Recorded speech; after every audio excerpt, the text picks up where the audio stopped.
ഓം ശാന്തി 16-5-2024 പ്രഭാതമുരളി.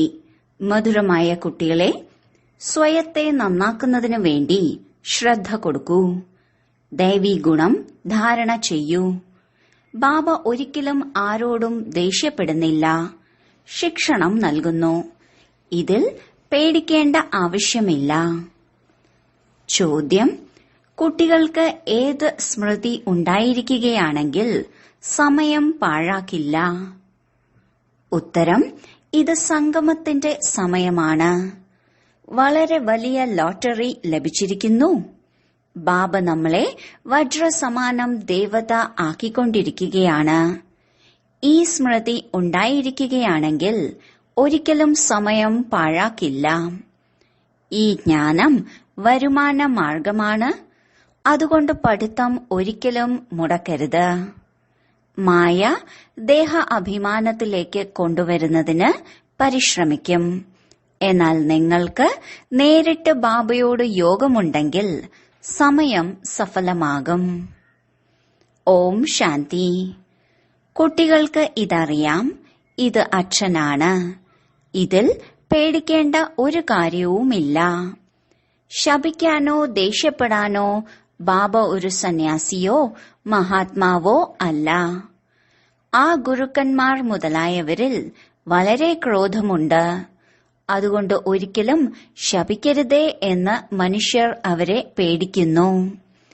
ഇവിടെയാണെങ്കിൽ ഇങ്ങനെയുള്ള ഒരു കാര്യവുമില്ല.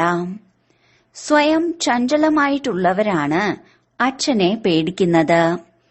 ആ ലൗകിക അച്ഛനാണെങ്കിൽ ദേഷ്യപ്പെടുകയും ചെയ്യും.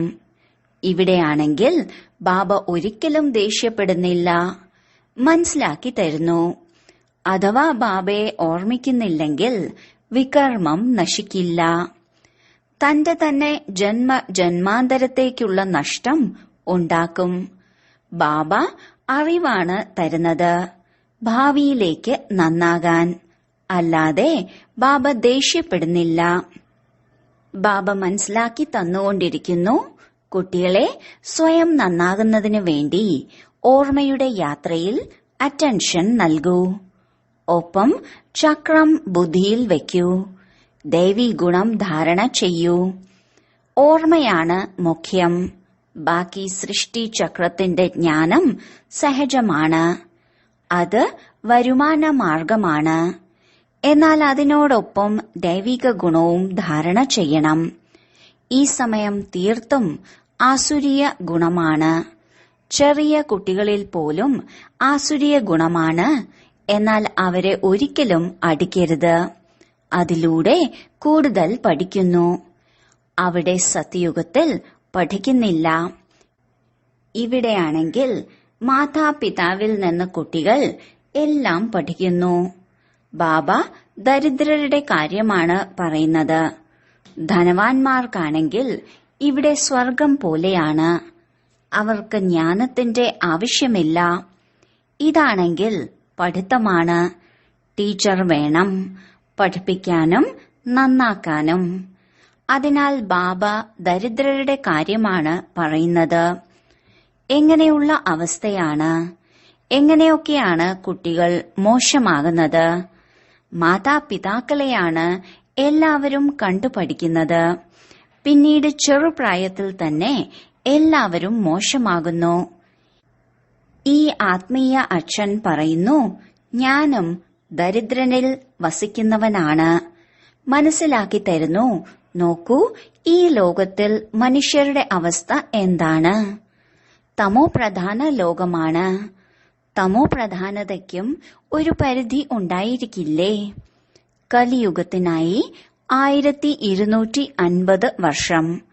ഒരു ദിവസം പോലും കുറയുകയോ കൂടുകയോ ഇല്ല. എപ്പോഴാണോ പൂർണമായും തമോ പ്രധാനമായത്, അപ്പോഴാണ് ബാബയ്ക്ക് വരേണ്ടി വരുന്നത്. ബാബ പറയുന്നു, ഞാനും ഡ്രാമയിൽ ബന്ധനസ്ഥനാണ്. എനിക്ക് വരേണ്ടി തന്നെ വരുന്നു. തുടക്കത്തിൽ എത്ര ദരിദ്രരാണ് വന്നത്? ധനവാന്മാരും വന്നു. രണ്ടുപേരും ഒരുമിച്ചായിരുന്നു ഇരുന്നത്. വലിയ വലിയ വീട്ടിലെ പെൺകുട്ടികൾ ഓടി വന്നു. ഒന്നും കൊണ്ടല്ല വന്നത്. എത്ര ബഹളമുണ്ടായി! ഡ്രാമയിൽ എന്ത് സംഭവിക്കാനുണ്ടായിരുന്നോ അത് സംഭവിച്ചു. ചിന്ത പോലും ഉണ്ടായിരുന്നില്ല ഇങ്ങനെ ആകുമെന്ന്. ബാബ സ്വയം അത്ഭുതപ്പെട്ടിരുന്നു. എന്താണ് സംഭവിച്ചുകൊണ്ടിരിക്കുന്നത്? ഇവരുടെ ചരിത്രം വളരെ അത്ഭുതകരമാണ്.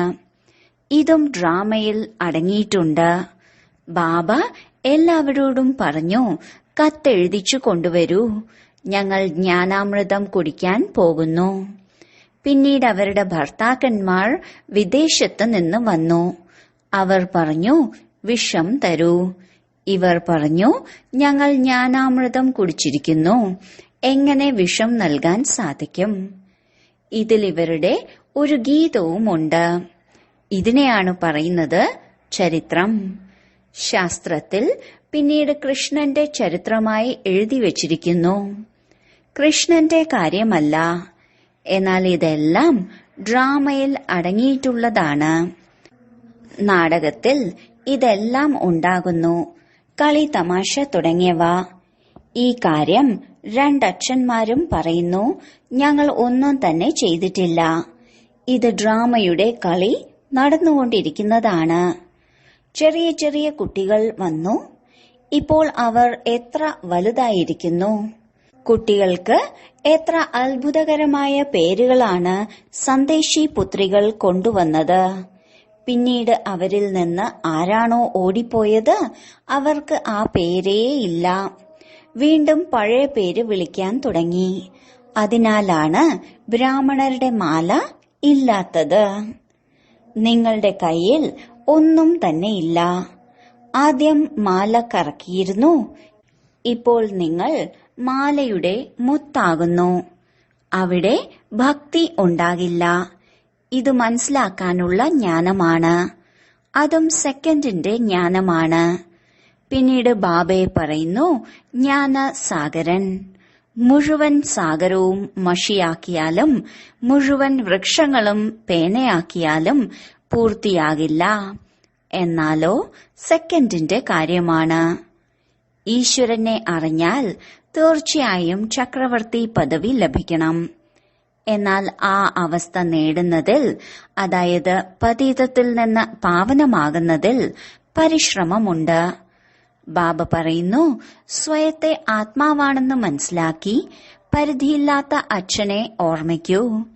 ഇതിൽ പരിശ്രമമുണ്ട്.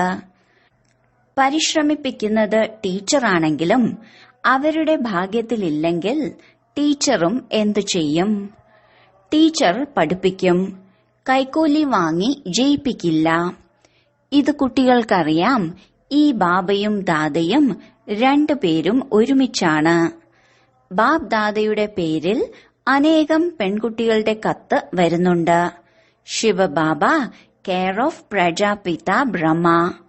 അച്ഛനിൽ നിന്ന് സമ്പത്തെടുക്കുന്നു ഈ ജ്യേഷ്ഠനിലൂടെ.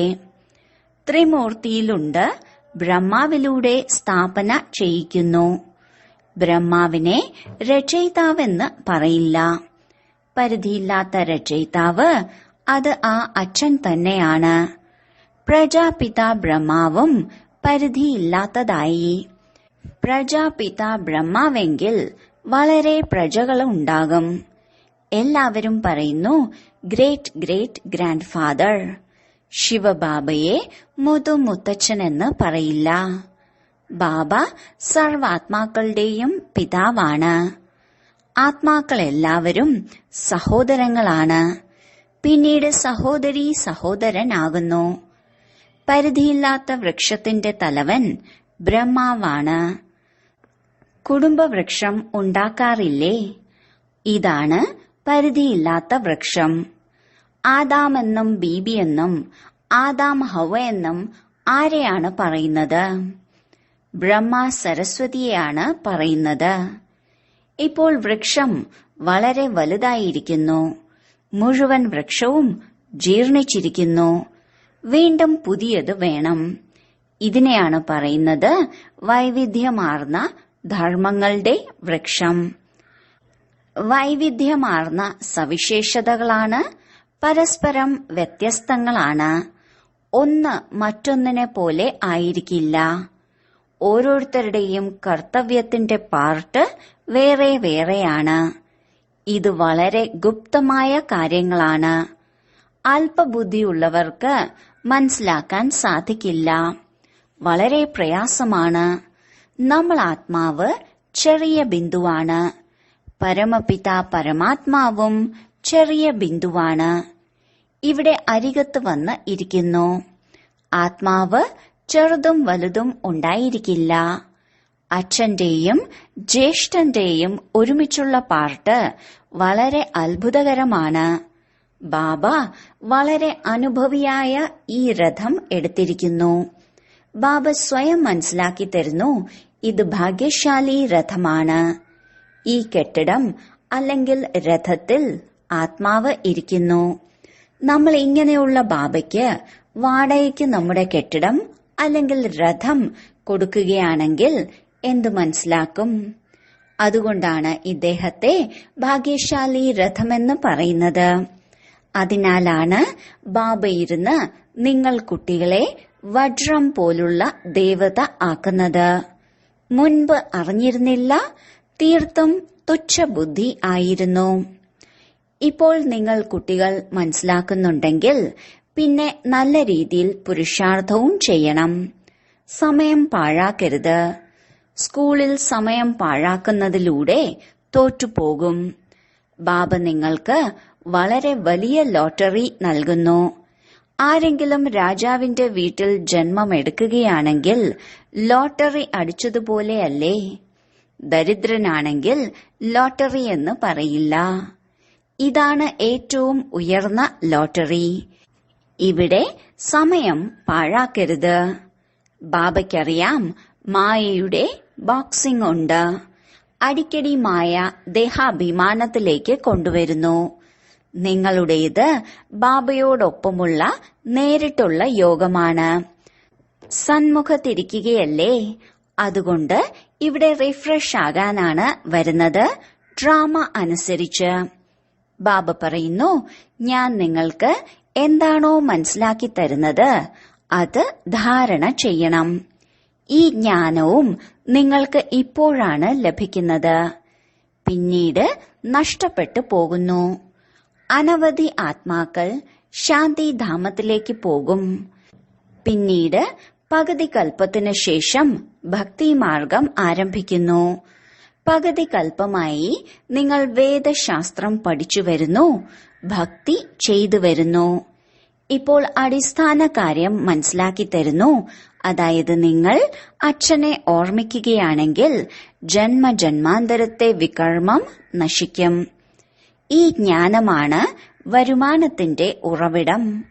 ഇതിലൂടെ നിങ്ങൾ കോടിക്കോടി ഭാഗ്യശാലി ആകുന്നു, സ്വർഗത്തിന്റെ അധികാരി ആകുന്നു. അവിടെയാണെങ്കിൽ എല്ലാ സുഖങ്ങളുമുണ്ട്. ബാബ ഓർമ്മ ഉണർത്തുകയാണ്, നിങ്ങൾക്ക് സ്വർഗത്തിൽ എത്ര അപാര സുഖമാണ് നൽകിയത്. നിങ്ങൾ വിശ്വത്തിന്റെ അധികാരി ആയിരുന്നു, പിന്നീട് എല്ലാം നഷ്ടപ്പെടുത്തി. നിങ്ങൾ രാവണന്റെ അടിമ ആയിരിക്കുന്നു. രാമന്റെയും രാവണന്റെയും ഇത് എത്ര അത്ഭുതകരമായ കളിയാണ്. ഇത് വീണ്ടും ഉണ്ടാകും. അനാദിയായ, ഉണ്ടായതും ഉണ്ടാക്കപ്പെട്ടതുമായ കളിയാണ്. സ്വർഗത്തിൽ നിങ്ങൾ സദാ ആരോഗ്യവാന്മാരും സദാ സമ്പന്നരുമായാണ് കഴിയുന്നത്. ഇവിടെ മനുഷ്യന് ആരോഗ്യവാനാകുന്നതിന് എത്ര ചെലവാണ് ചെയ്യേണ്ടി വരുന്നത്, അതും ഒരു ജന്മത്തേക്ക്. നിങ്ങൾ പകുതി കൽപ്പത്തേക്ക് സദാ ആരോഗ്യവാന്മാരാകുന്നതിൽ എന്ത് ചിലവാണ് വരുന്നത്? ഒരു നയാ പൈസ പോലും ഇല്ല. ദേവതകൾ സദാ ആരോഗ്യവാന്മാരല്ലേ? നിങ്ങൾ ഇവിടെ വന്നിരിക്കുന്നത് തന്നെ സദാ ആരോഗ്യവാനാകുന്നതിന് വേണ്ടിയാണ്. സർവരെയും സദാ ആരോഗ്യവാന്മാരാക്കാൻ ഒരു ബാബയ്ക്കല്ലാതെ മറ്റാർക്കും കഴിയില്ല. നിങ്ങളിപ്പോൾ സർവഗുണ സമ്പന്നരായിക്കൊണ്ടിരിക്കുന്നു. ഇപ്പോൾ നിങ്ങൾ സംഗമത്തിലാണ്. ബാബ നിങ്ങളെ പുതിയ ലോകത്തിന്റെ അധികാരി ആക്കിക്കൊണ്ടിരിക്കുന്നു. ഡ്രാമ പ്ലാൻ അനുസരിച്ച് ഏതുവരെ ബ്രാഹ്മണനാകുന്നില്ലയോ അതുവരെ ദേവതയാകാൻ സാധിക്കില്ല. ഏതുവരെ പുരുഷോത്തമ സംഗമയുഗത്തിൽ ബാബയിലൂടെ പുരുഷോത്തമനാകാൻ വരുന്നില്ലയോ അതുവരെ ദേവതയാകാൻ സാധിക്കില്ല. ശരി, ഇന്ന് ബാബ ആത്മീയ ഡ്രിൽ പഠിപ്പിച്ചു, ജ്ഞാനവും കേൾപ്പിച്ചു. കുട്ടികളെ ജാഗ്രതപ്പെടുത്തുകയും ചെയ്തു. അശ്രദ്ധ കാട്ടരുത്, തലതിരിഞ്ഞ വാക്കുകളും പറയരുത്. ശാന്തിയിലിരിക്കൂ, ബാബയെ ഓർമ്മിക്കൂ. ശരി, വളരെ കാലത്തെ വേർപാടിനു ശേഷം തിരിച്ചു കിട്ടിയ മധുരമധുരമായ കുട്ടികളെ പ്രതി മാതാവും പിതാവുമായ ബാബ്ദാദയുടെ സ്നേഹസ്മരണയും പുലർക്കാല വന്ദനവും. ആത്മീയ അച്ഛന്റെ ആത്മീയ കുട്ടികൾക്ക് നമസ്കാരം. ധാരണയ്ക്കുള്ള മുഖ്യസാരം: 1. വികർമ്മം വിനാശമാക്കി സ്വയം നന്നാക്കുന്നതിനായി ഓർമ്മയുടെ യാത്രയിൽ പൂർണ്ണ ശ്രദ്ധ നൽകണം. ദൈവീ ഗുണങ്ങൾ ധാരണ ചെയ്യണം. 2. ദേവതയാകുന്നതിന് വേണ്ടി സംഗമയുഗത്തിൽ പുരുഷോത്തമനാകുന്നതിനുള്ള പുരുഷാർത്ഥം ചെയ്യണം. ഉപേക്ഷ കാണിച്ച് തന്റെ സമയം പാഴാക്കരുത്. വരദാനം: ജ്ഞാനത്തിന്റെ ശ്രേഷ്ഠ ഖജനാവുകളെ മഹാദാനിയായി ദാനം ചെയ്യുന്നവരായ മാസ്റ്റർ ജ്ഞാനസാഗരനായി ഭവിക്കട്ടെ. ബാബ ജ്ഞാനസാഗരനാണ് എന്നതുപോലെ മാസ്റ്റർ ജ്ഞാനസാഗരമായി സദാ മറ്റുള്ളവർക്ക് ജ്ഞാനം കൊടുത്തുകൊണ്ടേയിരിക്കൂ. ജ്ഞാനത്തിന്റെ എത്ര ശ്രേഷ്ഠമായ ഖജനാവുകളാണ് താങ്കൾ കുട്ടികളുടെ പക്കലുള്ളത്.